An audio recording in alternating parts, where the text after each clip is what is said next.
that's been central to a healthy planet. And the list goes on and on. Desertification, the equivalent of the city of Detroit, becomes desertified every day, day after day, because of the warming of our planet.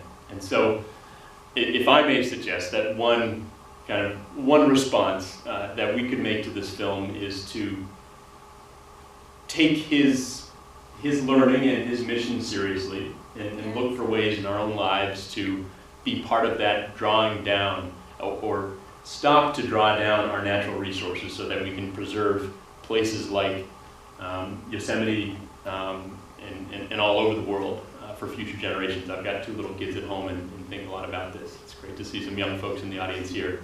If that's something that you're interested in your own life here personally, please stop by the table right out there. Nice to see my colleague Christina from Revision Energy. We're an employee-owned, raise your hand, Christina. We can both chat to anybody if you have questions. An employee-owned company here in New Hampshire, a certified B Corporation. That's a triple bottom line company, meaning profit's part of what we do, but people and planet come first. That's a commitment we make through our bylaws as a company. But there are plenty of other ways you can respond. Check out that article. It's a really awesome article. And I can tell you the title. It's called From Free Solo to Free Solar. That was my joke. Sweet. How the Honnold Foundation is growing up, and it's in Rock and Ice online. And it's my first published article, so I'm really proud of it. And then I'll be writing another article called Breaking Down 1 Billion, which is about a billionaire's donation of $1 billion over the next 10 years to conserve land and water through community-led conservation projects, and I'll be breaking down what that means. So writing is a really fun way to start to get to know these people. But yes. Do you think his personality changed from when you talked to him and when you climbed and stuff? I think that any feat of athleticism and achievement will change a person dramatically.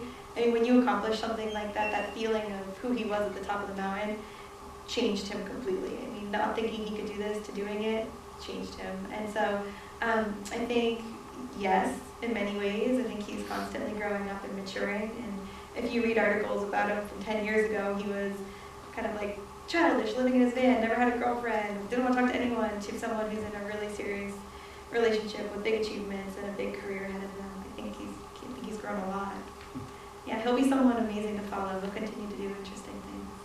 He has a reading list too on his website, Honnold Foundation, that is just profound. If you read through that, he's voracious in his reading.